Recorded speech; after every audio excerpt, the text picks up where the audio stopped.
The main character is a young Mexican-American named JP.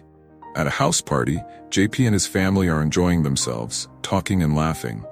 His sister Lily is busy making fortune-telling origami and handing them out. Suddenly, immigration officers storm into the house and detain everyone. As JP and Lily try to reach each other, the screen fades to black. The next day, a new law by Governor Finn Harper causes chaos among immigrant families, including JP's. The law enforces a strict no-tolerance policy against all illegal immigrants and their children, even those born in America. Illegal immigrants are to be imprisoned, and their children will be deported to their parents' country. Until further action is taken, families are separated and kept in camps. JP is separated from his family and placed in a camp with strangers. After 2 days in the camp, JP spots Lily outside. He tries to call out to her, but she is taken away on a bus.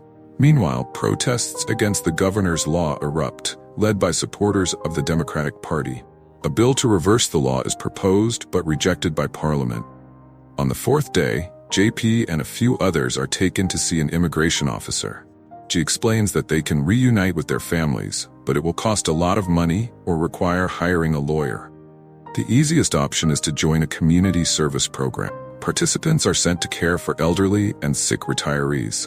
Completing the service will free their families, allowing them to return to normal life. Despite the program seeming suspicious, the desperate kids accept without hesitation. During the selection process, JP makes new friends. First is Big Mac, carefree black Hispanic guy and a womanizer. Then there's Camila, a passionate protester for the Democratic Party. Next, we meet Chris, paranoid guy who believes the program will end with them being drugged and killed. They are also joined by Micah, a mysterious girl from Argentina. At the old age home, they are greeted by the founder, Eric Dane. He welcomes them warmly and praises their willingness to help society. He talks about the program as a valuable learning experience for the youth. They are then introduced to security officers Cynthia and James, who will act as their supervisors. These officers will decide who gets to leave first. Each participant is fitted with a tracker on their ankle to monitor their location at all times, which raises more suspicions. The newcomers don't dwell on it. Afterward, they are given a tour of the facility. While walking through the garden, JP notices an older woman named Greta, who stares at him intently without breaking eye contact.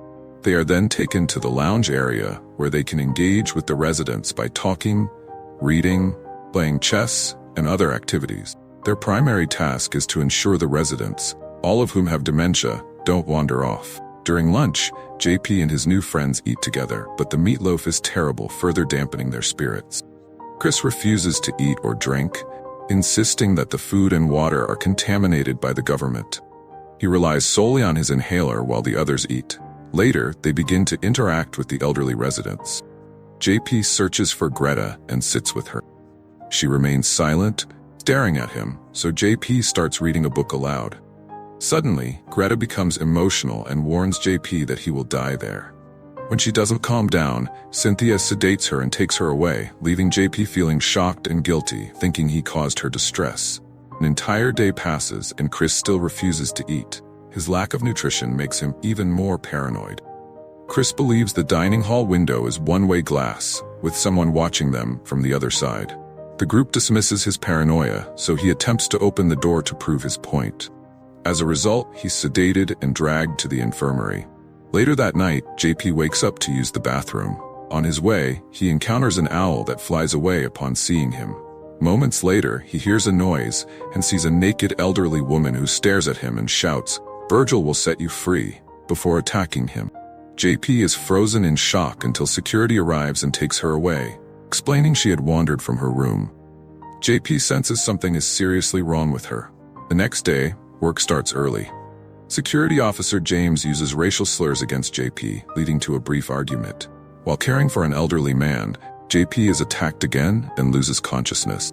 He wakes up in the afternoon to find Lily in the room. She tells him she has been with him all along and urges him to look harder. JP then wakes up, realizing it was a dream, but Lily's words linger in his mind all day. Meanwhile, Chris hasn't returned since being sedated. When asked, Cynthia claims he was sent back to the detention center for disobedience. Big Mac, however, found Chris's inhaler in the hallway. suggesting he's still in the facility. It becomes clear that the staff is hiding something. As night falls, Big Mac brings Greta to her friend Philip's room, thinking it will be good for them to bond. While setting up the TV, Philip's bones begin to crack and he falls off the bed.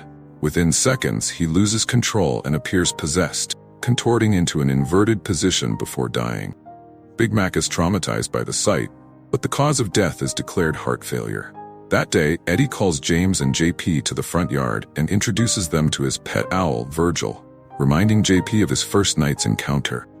Eddie hints that JP could become a permanent employee like James and encourages him to stay close.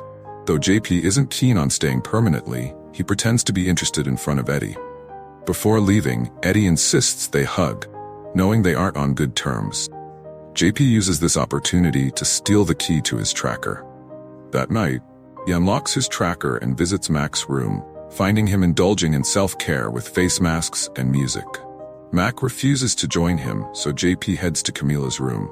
She also unlocks her tracker and decides to enjoy her newfound freedom alone. Finally, JP meets up with Micah. They steal some alcohol and relax by the pool. JP is clearly interested in Micah, and she picks up on it. They flirt for about an hour before kissing and heading to her bedroom.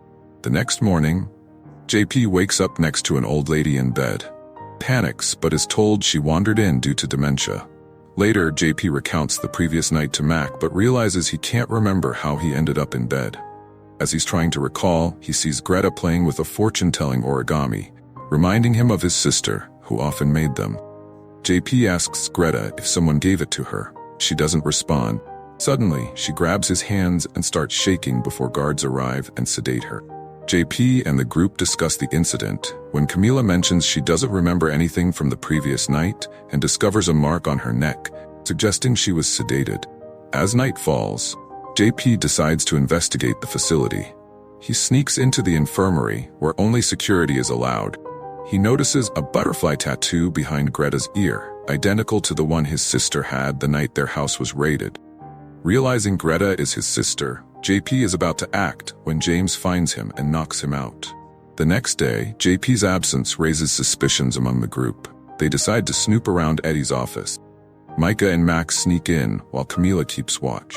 After some searching, Mac finds blueprints for a grinding machine. They are almost caught when James enters, but he doesn't notice them hiding.